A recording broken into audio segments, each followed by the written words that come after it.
Jay-Z's birthday is December 4th, Diddy's birthday is November 4th, and Beyonce's birthday is September 4th. Jay-Z had an album 444. I wasn't in the ad because of look, Jay-Z and them was putting it together. I'm sorry, but I answered this question already? Oh, you did? Okay. All right. Beyonce and Jay-Z have had rumors circulating around them for ages. We're talking having massive egos, not being as talented as they think they are, and certain allegations. And it's time to spill all. On May 15th, 50 Cent took to his Instagram page and posted a wild close-up photo of Jay-Z's face. In his post, which has nearly 500,000 likes, the mogul insisted in his caption that Jay-Z is currently in hibernation, adding, "He ain't coming outside till this shh with puff blow over, no brunch, no lunch, no dinner. LOL," with a giddily smiling emoji. "I'm all you got, I'm outside." And 50 Cent is none too fond of Beyonce either. Right after the 2015 Grammys, he decided to share his thoughts on Beck beating Beyonce from Album of the Year, saying that Beck produced his record, wrote the record, and there's 11 producers on Beyonce's album.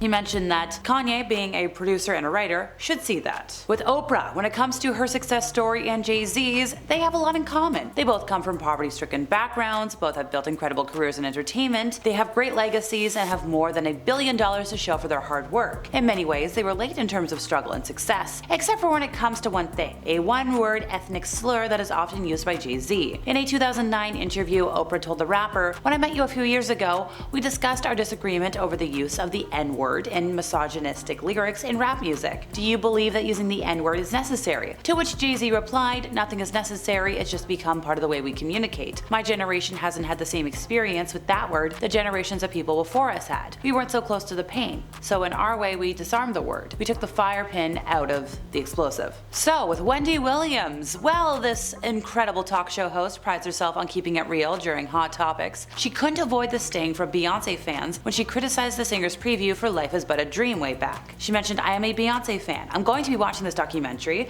because fortunately one of the TVs in our kitchen has closed captioning, so I'll be able to understand what she says." And she went on to say, "You know Beyonce can't talk. She sounds like she has a 5th grade education," which, like, ooh, okay, Wendy. In a 2015 interview with Rolling Stone, Kid Rock admitted that he was flabbergasted by the attention Beyonce receives. He said, and I quote, "Beyonce to me doesn't have an effing purple rain, but she's the biggest thing on earth." He mentioned to Rolling Stone, "How can you be that big without at least one Sweet Home Alabama or Old Time Rock and Roll?" After Lemonade came out, fans had one big question: who is Becky with the good hair? Rachel Roy decided to post a cryptic Instagram post with the caption, "Good hair don't care," leading many Beyonce fans to believe she was the subject in Beyonce's song Sorry. Beyonce's fanbase, known as the Beehive, attacked, forcing Rachel to cancel appearances and speak out against bullying. She wrote, "I respect love, marriages, family, and strength. What shouldn't be tolerated by anyone, no matter what, is bullying of any kind. I agree." When Beyonce released her song titled Bow Down, I've Been On,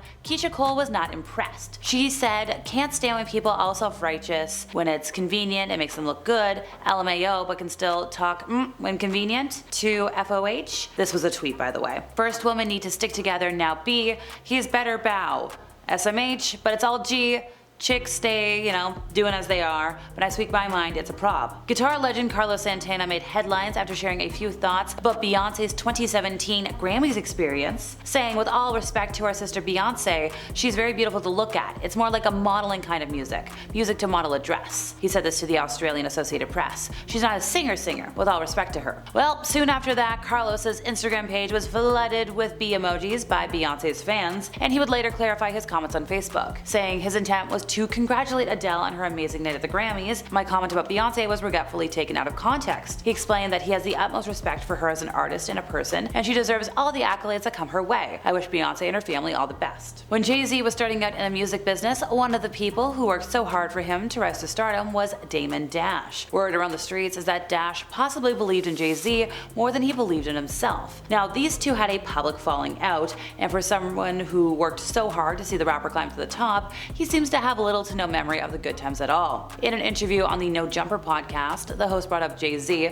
to which Dash said, "Everybody knows Jay ain't shh, and everybody knows that." Listen, if you ask anybody in the industry, it's common knowledge that Jay ain't. Piers Morgan has issued an on-air apology to Jay-Z and Beyonce for broadcasting false allegations against the couple on his show Piers Morgan Uncensored. The apology was related to an appearance by singer Jaguar Wright, who claimed on the show that Jay-Z and Beyonce were similar to Puff Daddy, saying they have hundreds of victims with stories about what they've experienced. So Piers said, "Last week I interviewed Jaguar Wright, a singer-songwriter who's made claims about Puff Daddy for years, and those claims will receive a lot of attention in the media across many platforms for many years." And that's the thing about platforms. The reality of the modern world is that pretty much everyone has a platform as long as they have something to say that other people want to hear. That's why we invited her on to be interviewed. The people making these claims have an audience with or without shows like mine. He continued saying, Jaguar Wright unexpectedly made several serious allegations about Jay-Z and Beyonce during that interview. As I said in the moment, they were not present to respond or defend themselves, but now they have. Their lawyers contacted us to say that those claims were totally false, have no basis in fact, and we've therefore complied